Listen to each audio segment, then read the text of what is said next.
ñoo ngi leen di nuyu yéen ñëpp ku ci nekk ci turam ak santam di nuyu taskatu xabaar yi fi teew nga xam ni suñu nuyoo bi jëm ci askan wi muy ñi nekk ci biir réew mi te teewuñu fii ci jumaay Muusante wala ñu nekk bitim réew danañu ci jot ndax yéen a leen koy jottali ak xarale yu bees yi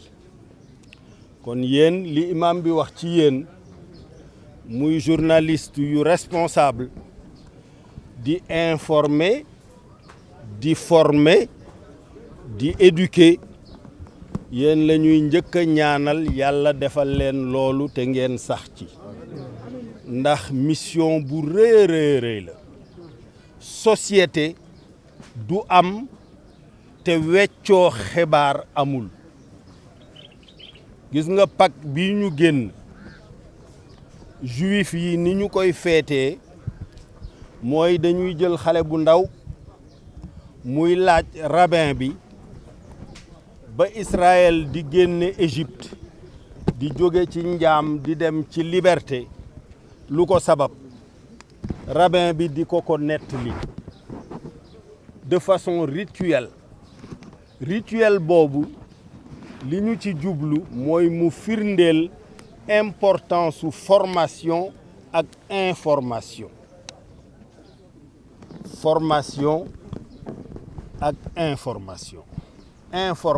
moo ëmb formation xibaar moo ëmb njàngale kon ku koy tasaare jàngalekat nga d'abord te jàngalekat dafa war a am nu mu bindoo am nu mu mel buy wax li muy wax wóor ko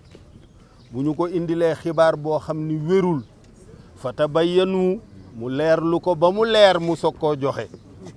wante joxe xibaar rek pour buzz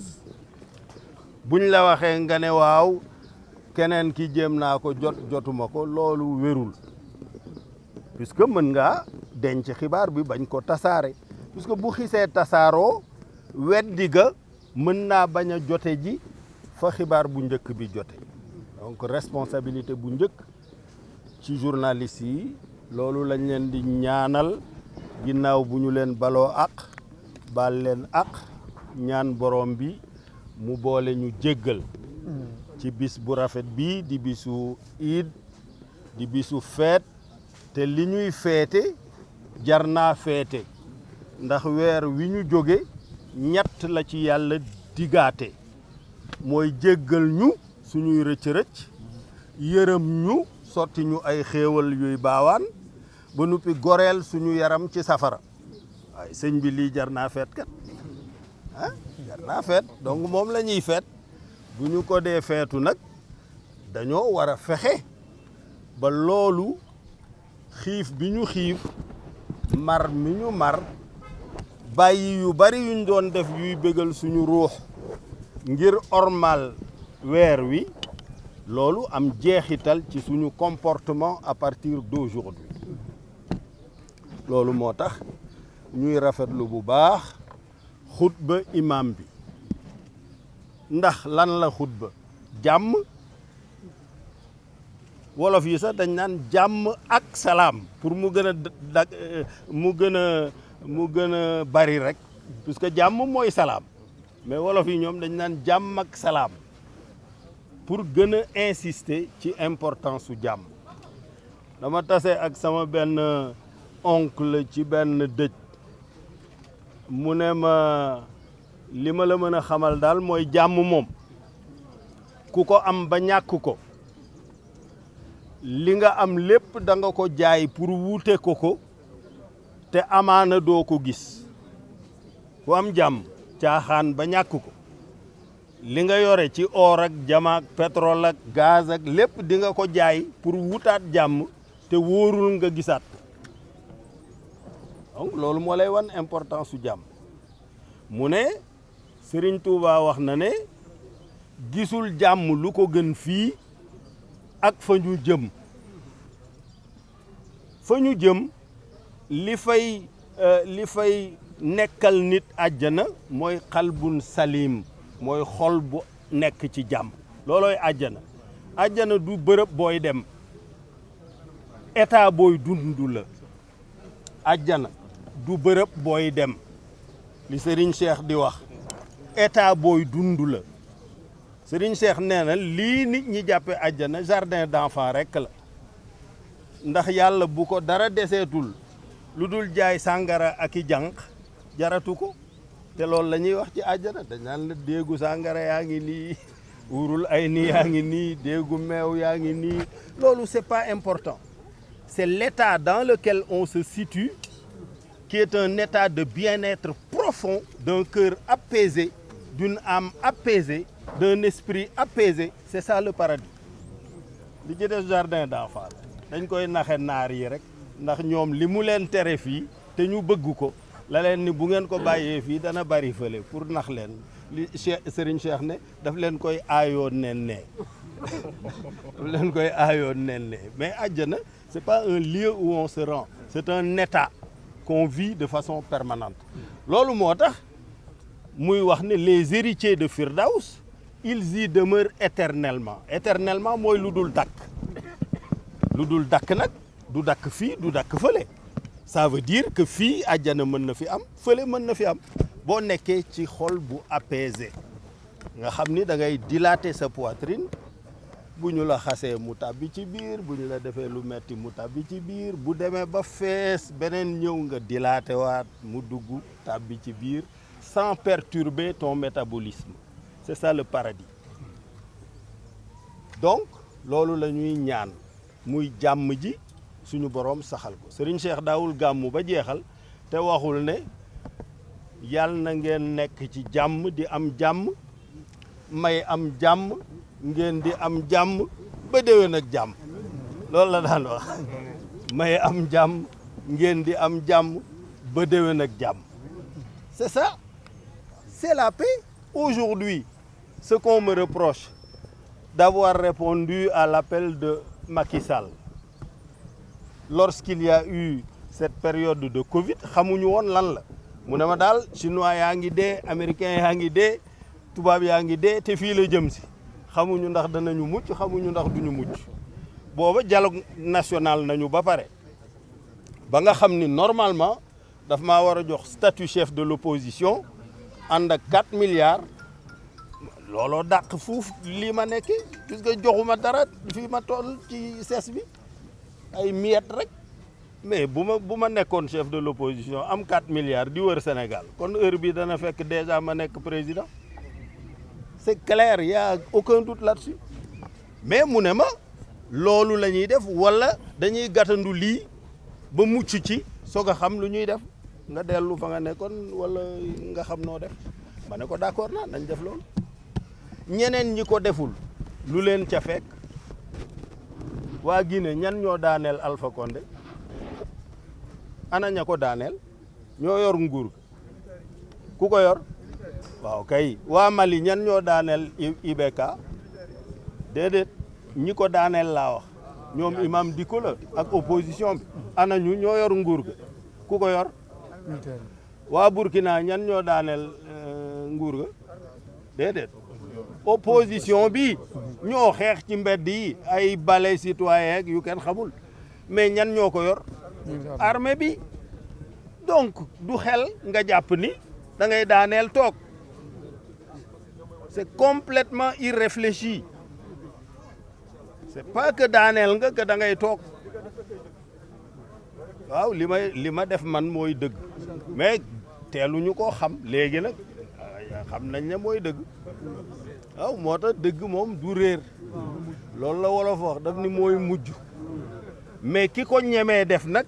mooy ki mu ko leer ni yàlla waajal na ko mu mën a muñ diggante bi mu koy def ak ba dëgg ga di feeñ ci bëtu ñeneen ñi lañu ko cay teg ci jam-jam waaw bu ko mënul rek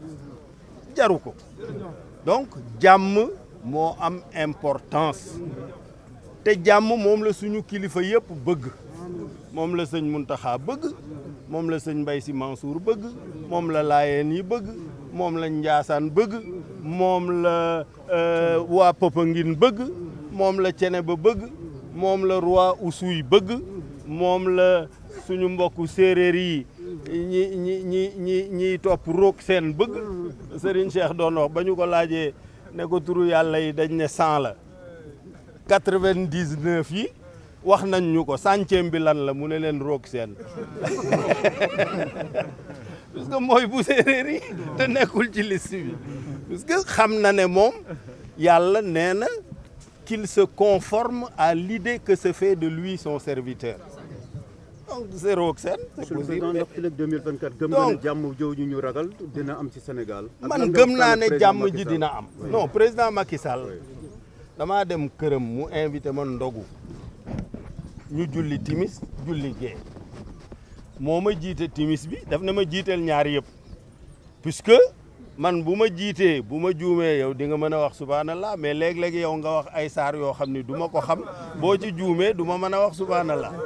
donc yaa war a jiite ma ne ko déedéet jiiteel timis bi mu jiite timis bi tari ñaari saar benn bi ayatul kursiyu ba mu ko tàmbalee nag ma teewlu gën a teewlu ndax dafa maa daloon ci Ablaye Wade ma jëli ko aéroport mu ñëw dem permanence rek song ayatul kursi ma ne yàlla na egg ak jàmm de sinon bu eggul dinañu am problème mais mu tari ko tari bu leer deuxième rakk bi mu tari Quraysh tari bu leer imam bi fàttali na ko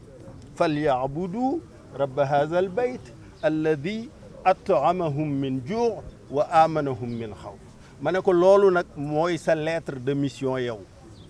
en tant que président de la République puisque yàlla mi ñu moom dafa warloo ak ñun ñaar daf ne fexe ba duñu xiif musal ñu ci xiif dundal ñu ba duñu xiif fexe ba duñu jàq ñu am kaaraange ba duñu jàq ñaar yooyu la yàlla wax loolu mooy alladi at'amahum min ju' wa amanahum min xawf ma ne ko loolu mooy sa mission ma ne ko benn bi yaa ngi ciy def li nga mën yaa ngi defar ay forage yaa ngi def bourse familiale yaa ngi def ay piste et cetera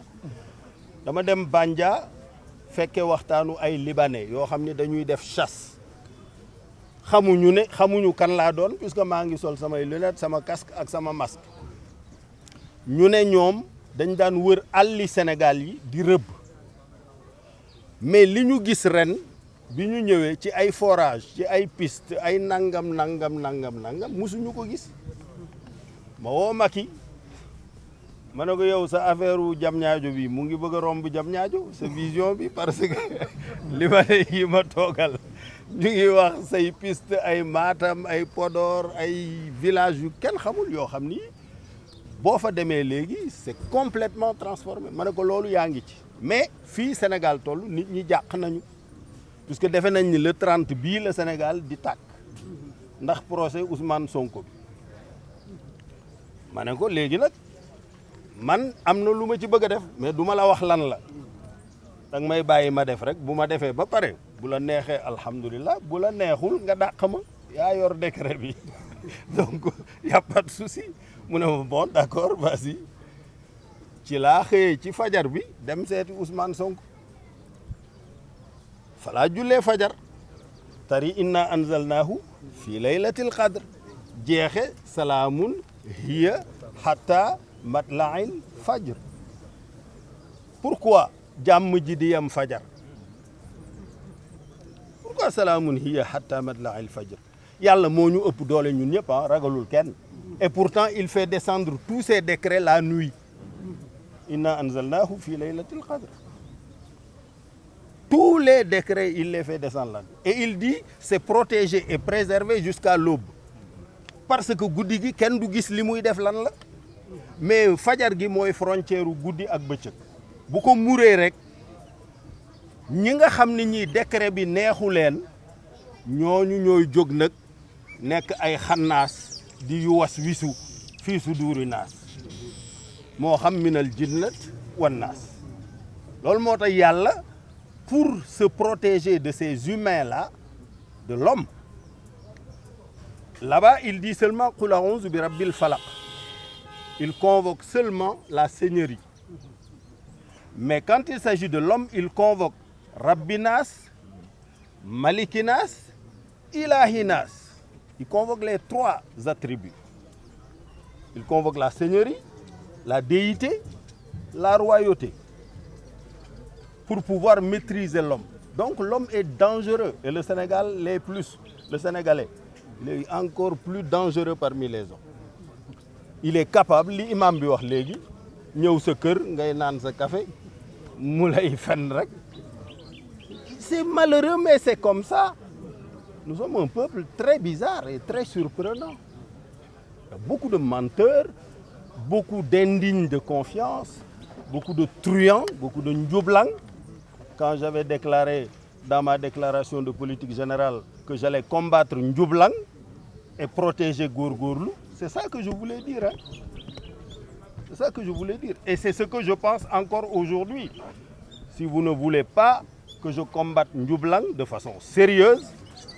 ne m'élisez pas. Si vous m'élisez, vous allez avoir droit à la vérité. Votre compagnonnage avec le président Macky Sall. Écoutez, laissez-moi finir d'abord mon message. Je répondrai à vos questions politiques cet après-midi. À 16h. On ne savait pas. À 16h. Hein, je donne une conférence de presse solennelle. Mais là, j'insiste sur le khutba de l'imam Diam. Pour que les gens comprennent ce que ce Diam-là est important et mérite d'être protégé par tout le monde.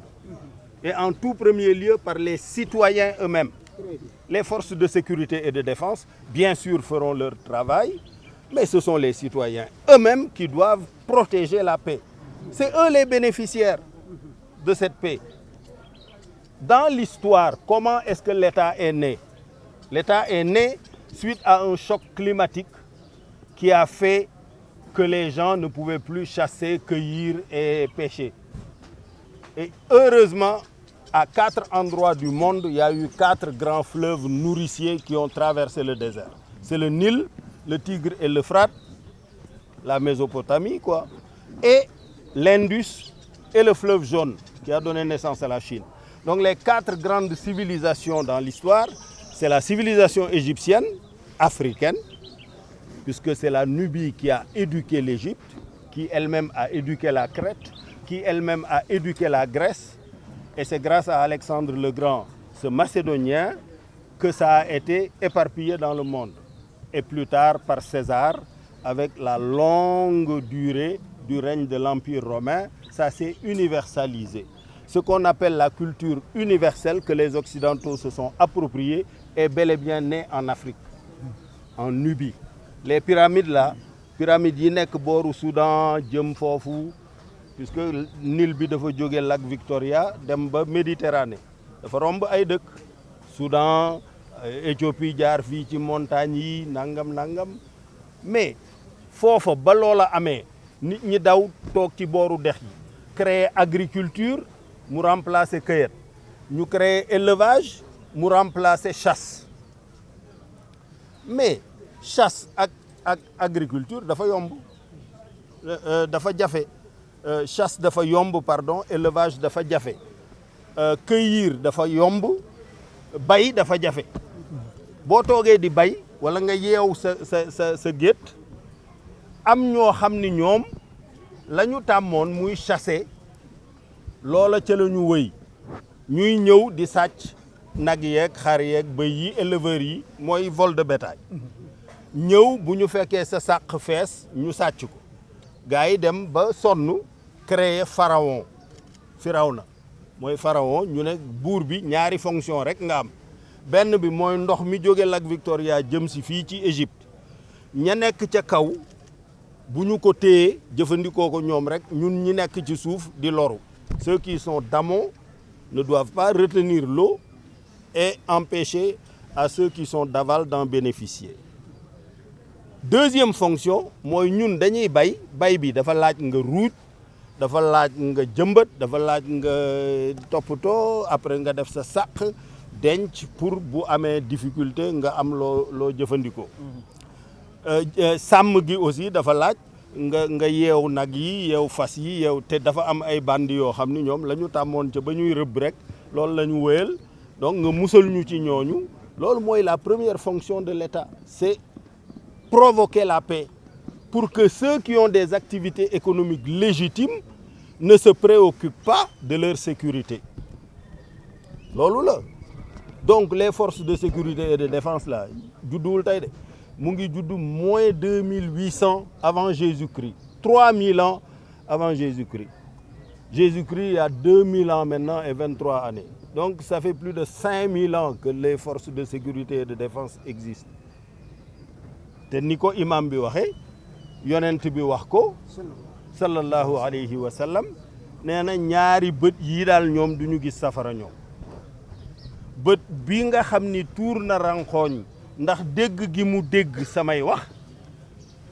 yi yàlla wax maanaam ku ñuy jàng alxuraan ci moom ba ci àgg rek mu jooy xam affaire bi dugg ko mu jooy kooku moom du gis safara beneen bët bi mooy ki fanaan ba bër sët pour aar ñeneen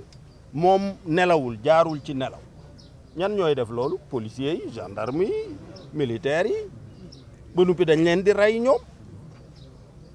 yow président bi da ngay taxaw def revue des troupes jàkkaarloo ak gone gu am 18 ans wala 20 ans wala 22 ans ne ko dama lay yóbbu Casamance wala dama lay yóbbu Arabie Saoudite wala dama lay yóbbu feneen nga dem défendre Sénégal mu dem fa dee ñu yeb ci kees delloosi mais responsabilité bu toll noonu bu rëyee noonu di nga fi nekk nag bàyyi ay gone yoo xam ni kenn xamul fu ñu jógee ñun ñu taal dëkk bi alors que des jeunes comme eux sont dans les forces de sécurité et de défense bi ma gisee loolu ma dem ci Ousmane Sonko ma ne ko ku bëgg a nekk chef suprême des armées te loolu mooy président de la République doo yàq seen fête seen marche bii ngeen di def le 3 avril nga xam ne day saboter fête gi baleen ko puisque bu ngeen defee marche force de sécurité yi danañ fa bàyyi entraînement ya ñuy entraîner di ko waajal 4 avril ñëw dal ci seen kaw puisque du ñu leen bàyyi ngeen yàq Sénégal parce que addina bi yëpp feet gi la ñuy gën a seetaan bu feet gi yàqu woon kon du ñu taxaw fii di wax addina bi rajo yeeg ñëpp ci loolu la ñuy nekk Sénégal tàkk na Sénégal a ngay lii ba léegi d'ailleurs y a des chancelleries yoo xam ni photo mars yi la ñuy yónnee ci seeni réseaux sociaux pour wax ne ah lii kat moom xëy na mu amaat Sénégal nangam nangam pour yàq rek puisque du ñëpp ñoo bëgg Sénégal nekk ci jàmm d'ailleurs dem tey ci suba rek maa ngi wax ak benn professeur chercheur boo xam ni ku xarañ la ci wàllu terrorisme mu ne ma dafa am benn burkinabé bu ko woo ne ko ñun daal leen rek ñu intéressé mooy Sénégal tàkk wala Côte d'Ivoire tàkk puisque bu ñaar ñooñu bu ci benn tàkkee rek sunu affaire baax ndax ci sous-région bi day matale surtout Sénégal nag mu ne ko Sénégal moom bu tàkkee moom sunu affaire day daal di baax donc na ngeen bàyyi xel ci ne am na ñoo xam ni une internationale du terrorisme ou du désordre les deux. Il y a le terrorisme djihadiste, islamiste, radical, c'est un fait. Mais il y a des terroristes pires que cela qui veulent créer le chaos et le désordre, pensent-ils, pour pouvoir s'emparer des richesses du Sénégal. Et ça, nous ne le laisserons pas faire. Il faut que ce soit très clair. Que ce soit très clair. Amul balai citoyen, amul France dégage, amul kenen. Sénégal kenn du ko taal. Je l'ai dit à Macky Sall, je lui ai dit, moi je m'en vais, mais il faut que la sécurité du pays qui nous préoccupe tous les deux soit garantie. Que ce soit garanti. C'est ça. C'est tout, hein. Donc, jàmm, la paix, stabilité, sécurité, pour que ceux qui ont des activités légitimes puissent les faire. Loolu la imam bi xutba loolu la ñëpp war a répéter ba mu wër àddina bi wërëngal këpp voilà jàmm la paix daal